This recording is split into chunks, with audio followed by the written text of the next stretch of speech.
Isang kongresista ang planong mag-file ng panukalang batas para i-postpone ang nalalapit na barangay at SK election sa November 2, 2026.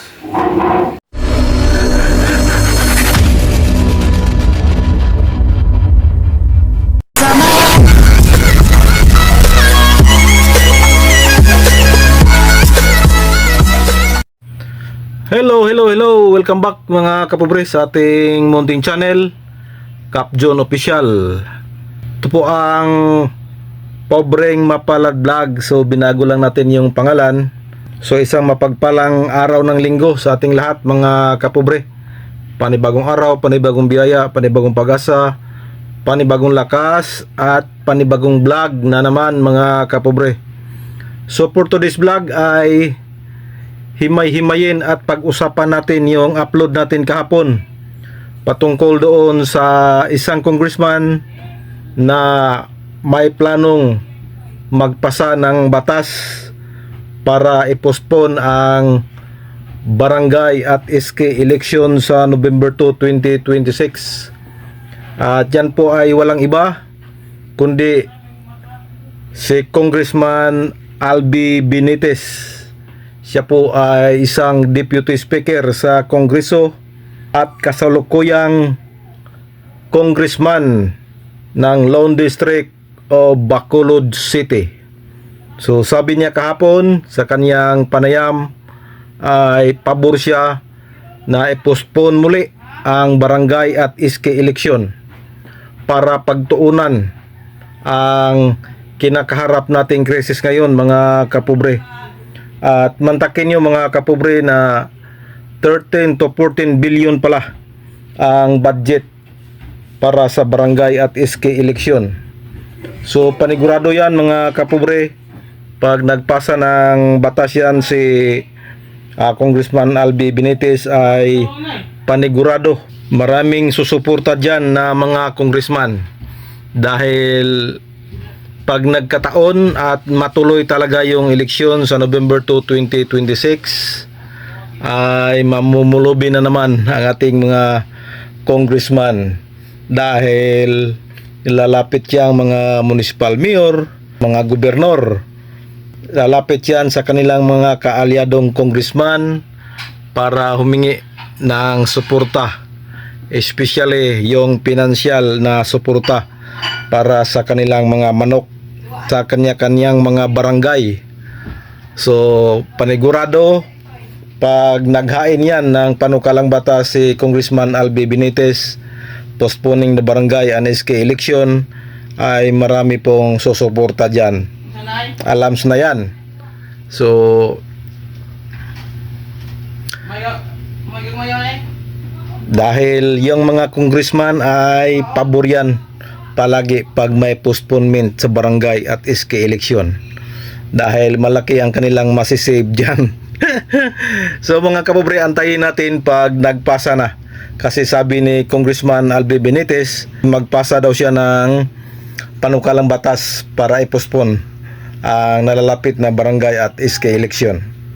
So sigurado sa pagbalik sa sesyon sa Kongreso ay doon na siguro.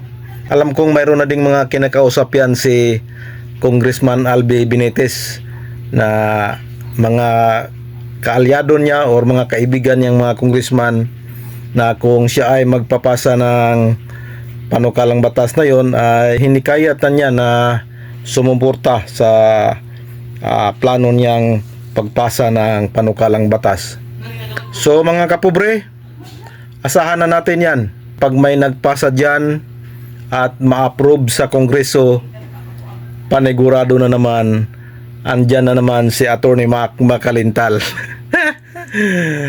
Tututol na naman yan si Attorney Mac, dahil minsan na pong nanalo si Attorney Mac dyan, Attorney Makalintal, na